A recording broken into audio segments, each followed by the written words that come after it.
Mémoire d'un continent, Elikam Bokolo. Le Her Issa, une démocratie endogène africaine. Depuis le milieu des années 80, ça fait déjà 30 ans, l'Afrique a vu s'effondrer successivement tous les régimes autoritaires et despotiques qui s'étaient mis en place au lendemain des indépendances. Depuis cette époque, donc 3 décennies à peu près, la question de l'état de droit, de la démocratie, de la démocratisation est une question qui parcourt tous les mois, toutes les semaines et toutes les années qui se déroulent sur le plan politique en Afrique. Autour d'un certain nombre de questions, l'Afrique doit se démocratiser, tout le monde est d'accord. L'Afrique peut-elle se démocratiser ? Tout le monde ou presque répond oui. Et si oui, comment va-t-elle le faire? Ou certains disent comment doit-elle le faire? Doit-elle suivre le modèle, comme on dit, démocratique établi, celui des pays occidentaux, Europe, Amérique du Nord, ou répondent d'autres, essentiellement parmi l'intelligentsia africaine et l'intelligentsia même des pays occidentaux les plus avancés, disant que l'Afrique recèle des ressources propres pour son développement démocratique et qu'elle doit inventer, peut-être adapter, actualiser, revitaliser des règles et des pratiques établies dans un passé relativement ancien.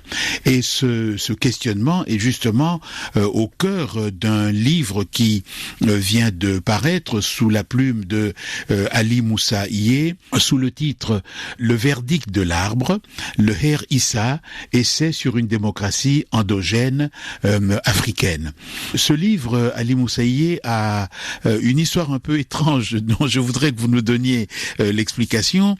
Vous indiquez que à l'apparition de la première édition en 1990, il n'a pas été bien reçu, mais que avec le temps, il y a eu une demande de ce livre, autour, j'imagine, à la fois de l'enjeu culturel et de l'enjeu politique. Oui, tout à fait. Ce livre est le résultat donc d'une recherche de mon doctorat en sciences politiques que j'avais fait dans les années 80.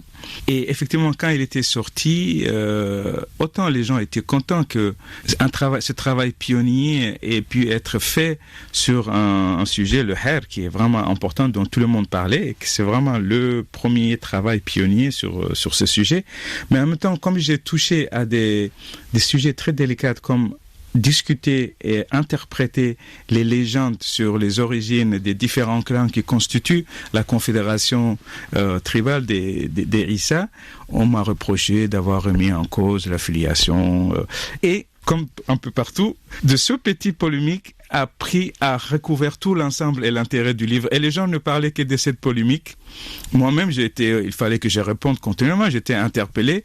Et souvent, les gens avaient perdu de vue l'importance de ce livre qui, comme vous l'aviez dit, avait une partie historique qui faisait le point sur l'histoire du peuple couchitique et une partie plus anthropologique, juridique qui réellement décrivait un système qui n'a pas encore été suffisamment étudié jusqu'à maintenant.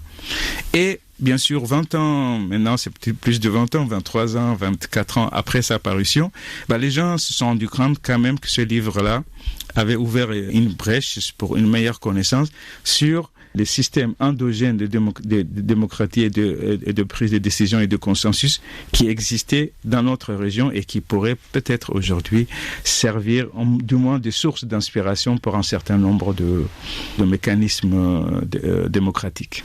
Alors, en effet, c'est une pratique, ce sont des règles qui régissent les sociétés somalies qui se trouvent à la fois dans notre Somalie d'aujourd'hui, mais aussi dans une partie de l'Éthiopie et également à Djibouti. Donc, c'est un mécanisme, on va dire, transfrontalier parce qu'il est antérieur au système colonial et au découpage du territoire.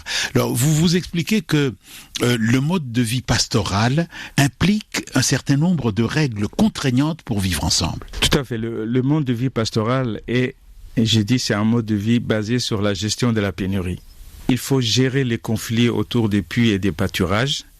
Donc, c'est toujours les sociétés guerrières telles que les pasteurs, qu'implique le pastoralisme, qui sont aussi les sociétés qui ont développé les règles et les mécanismes de régulation de conflits les plus perfectionnés. Et donc le Khair en fait partie en fait. Oui, alors ce vie pastorale oblige donc à développer une sécurité militaire, une sécurité, à développer une solidarité, parce qu'il y a des moments où la vie n'était pas facile à vivre, et à développer en fait une capacité de pouvoir gérer et de pouvoir satisfaire, répondre aux besoins d'expression individuelle des groupes ou même des individus qui sont en général des individus armés.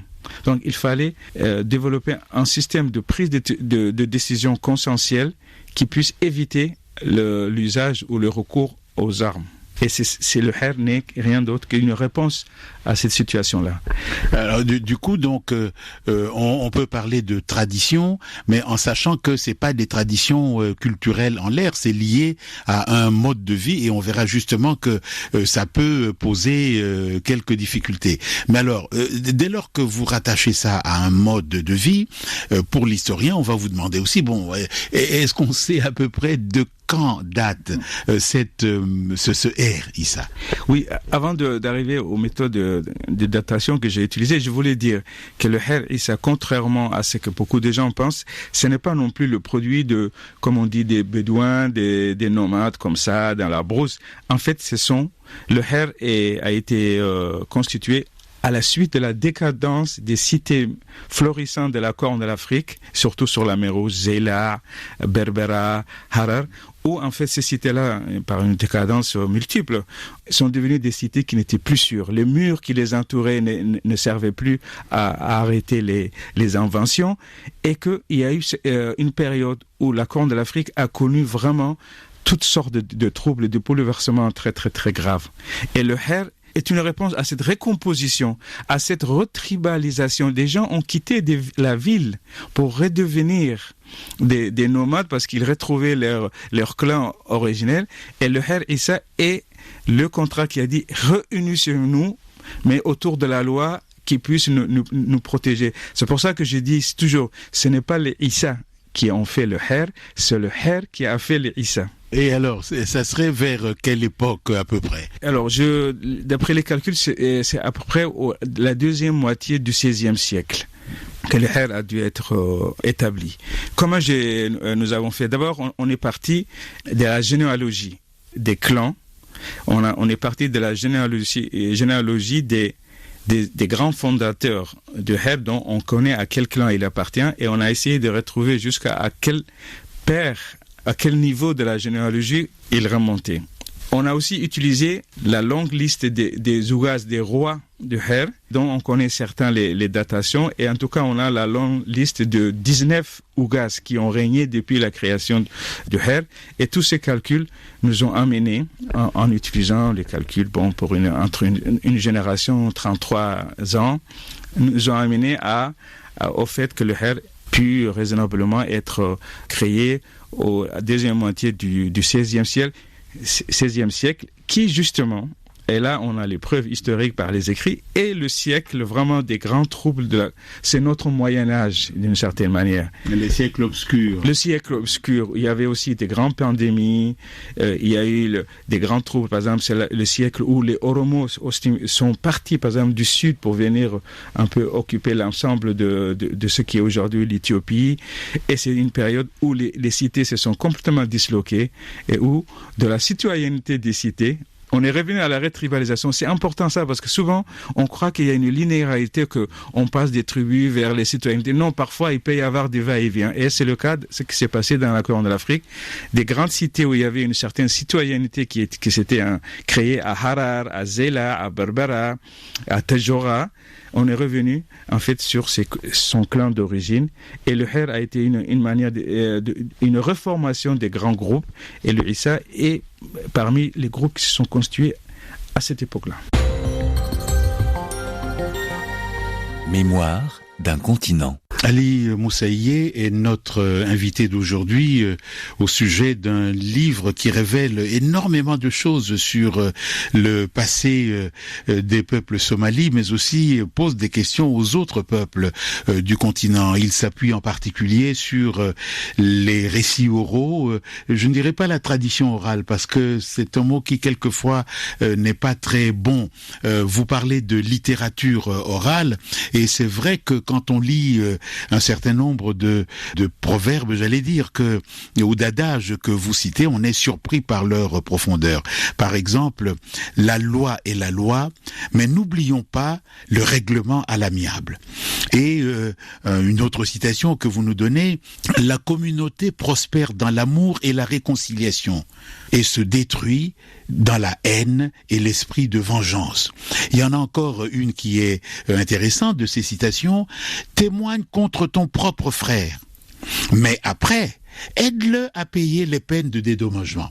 Et dans cette période où d'aucuns évoquent soi-disant le clash des civilisations, il y a encore cet autre, combat l'infidèle, mais reconnais-lui tous ses droits. Alors il y a là donc un corpus de littérature extrêmement riche, et donc on peut dire que, alors qu'est-ce qu'on dira, que de là on peut tirer un code pénal, une sorte de série de lois, mais en même temps les textes disent bien qu'il y a la loi, mais il y a aussi, on pourrait dire, l'esprit de la loi. Oui, tout à fait. D'abord, je voulais dire qu'il est intéressant de voir que le her, ce corpus de connaissances parfois très techniques, ont été conservés et ont pu traverser le siècle dans la poésie somalie, dans les règles très strictes et dans le rythmique de la poésie somalie. Comme quoi la poésie peut devenir un moyen d'archivage d'un savoir. Oui, alors on voit les proverbes que vous avez cités nous montrent la société des droits qu'était la société Issa. Le fait même de reconnaître à l'ennemi celui qu'on doit combattre, ses droits est quelque chose de très fort. Le fait de comprendre de voir qu'il y a la loi qui est stricte, qui doit être appliquée, mais que si cette loi-là, parfois, elle est trop rigoureuse, on peut avoir un règlement à l'amiable. Et ce qui est intéressant, les fondateurs du her étaient conscients de ces deux aspects. La rigidité de la loi qui doit être appliquée telle, et à côté, développer tout un savoir-faire pour régler les conflits. Par exemple, quand il y a une affaire qui est instruite, la première question qu'on demande aux deux parties, est-ce que vous voulez régler les choses selon le her ou est-ce que vous voulez le régler à l'amiable? Si on dit on veut le régler selon le her, ça veut dire on va utiliser la loi du précédent. Après, votre affaire, on va regarder est-ce que c'est une affaire qui est nouvelle et pour lesquelles il faut innover, ou c'est une affaire qui a déjà été jugée, et si c'est une affaire qui a déjà une similarité d'une affaire d'avant, on va choisir le jugement. Et là, vous n'avez pas le droit de dire ou de non, c'est pas cela, ou je suis pas d'accord.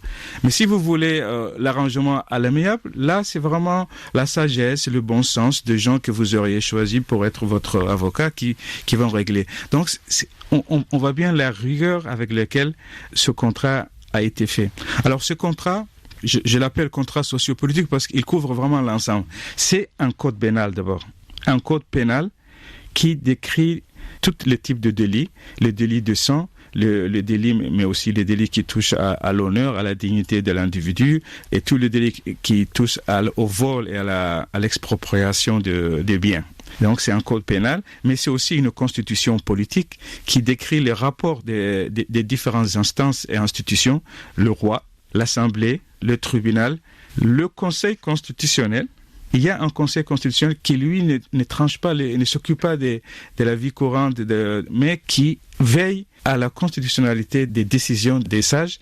Et enfin, le her comprend tout ensemble de littérature, ce que j'appelle un code de conduite sociale, qui dit comment il faut être un gentleman, comme on dit, gentilhomme, dans le her. Donc, il est tout cela. Et ce qui m'a étonné, c'est sa rigueur. Et la rigueur de la classification. Dans ma recherche, quand je parlais avec ces anciens qui me décrivaient le her, j'ai été vraiment frappé. Je venais des jeunes étudiants qui a été formés à la méthodologie de l'enquête scientifique. J'ai été frappé par leur rigueur intellectuelle et comment ils répondaient de manière méthodologique et philosophiques, et parfois je dirais même idéologiques, pour étayer leur argument. Et je voyais que derrière ça, il y a toute une réflexion intérieure qui a amené à la construction de ce Her. Ali Moussaïe, cette institution, vous le disiez, remonte probablement au XVIe siècle. Ça, c'est un point de départ qui est établi.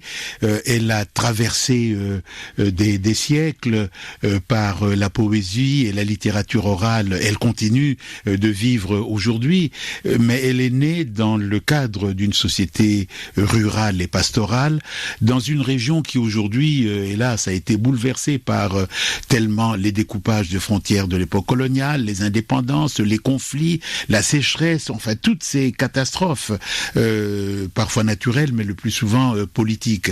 Est-ce que tout cela mis en place avec l'urbanisation, notamment des jeunes, est-ce que ça ne remet pas en cause, disons, la pratique de ces règles, même si l'esprit, la littérature reste ancré dans la culture? Oui, bien sûr. L'urbanisation et l'afflux, l'exode rural, l'afflux de population pastorale dans les villes a changé la donne. Mais je dois dire que le Her a trouvé une nouvelle vie dans les quartiers populaires des villes, dans les bidonvilles. En fait, par exemple, à Djibouti, il y avait un grand bidonville qui est aujourd'hui maintenant devenu une ville presque à côté de Djibouti, Balbala. Pendant longtemps, il y avait quelques policiers. Tout le reste, c'est réglé par le Her. Et jusqu'à maintenant, dans les villes, les gens préfèrent faire appel au Her pour régler, par exemple, tous les litiges entre les individus, plutôt qu'aller au tribunal moderne où on connaît les lenteurs, on connaît aussi les défaillances et tout cela. Donc, le Her, contrairement peut-être à d'autres codes en Afrique qui existaient et qui ne sont plus utilisés, il est encore vivant, il est encore opérationnel. Cependant, bien sûr, il n'a pas lui-même échappé aux mutations éthiques, aux mutations morales qui traversent la société. Et effectivement, aujourd'hui, il arrive que le Her ne soit pas appliqué avec la même rigueur et surtout avec la même équité qu'avant, et que ceux qui participent aux décisions ne soient parfois, intéressés plus par les avantages qu'ils pourraient avoir que la dignité et l'honneur qu'ils pouvaient avoir comme avant. Donc, il y a un changement, mais cependant, je dois dire qu'il résiste finalement à beaucoup plus qu'on ne le pensait. Parce que les gens ont compris son aspect pratique et opérationnel. Donc, on fait appel encore au Her, et pour des questions même parfois modernes, c'est-à-dire des questions d'assurance, même parfois avec parfois des décisions incroyables. Et là, je voulais juste raconter une histoire intéressante.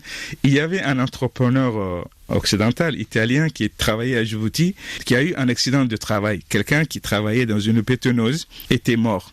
Alors, se croyant malin, il s'est dit, si je vais devant le tribunal avec l'accident de travail, j'aurai beaucoup à payer, je vais prendre la coutume, je vais faire appel à la coutume. Il a dit, allez, réglons cette affaire selon la coutume. Alors, la coutume, on a dit, ok, tu veux ça? D'accord, on va s'asseoir. On a appelé les sages. Première chose, premier jour, on a dit, avant même de commencer une affaire, quand il y a crime, quand il y a mort, on doit donner l'arme de crime à la famille de la victime. Et l'arme de crime, cette fois-ci, était une grosse machine qui coûtait des millions. Et il a dit, non, il a fait marche arrière, il a préféré retourner à la justice moderne. Voilà, parfois, il peut y avoir des dérives, il peut y avoir parfois des incohérences même, mais je crois que le Her aujourd'hui a l'avantage de continuer à vraiment aider et régler les problèmes interpersonnels, intergroupes, dans les villes même, aujourd'hui. Voilà donc le Her Issa, une philosophie morale, un corps de règles, un ensemble de proverbes et d'adages et une littérature orale extrêmement fameuse, extrêmement belle, qui nous ouvre donc très positivement sur cette question du caractère endogène de la démocratie en Afrique et donc de la possibilité pour les Africains d'inventer leur propre manière d'être démocratique. Merci à Ali Moussaïe qui a été notre invité aujourd'hui, auteur du livre Le verdict de l'arbre, Mémoire d'un continent, émission réalisée par Olivier Raoul. Si vous souhaitez réécouter Mémoire d'un continent, connectez-vous sur le site RFI.fr.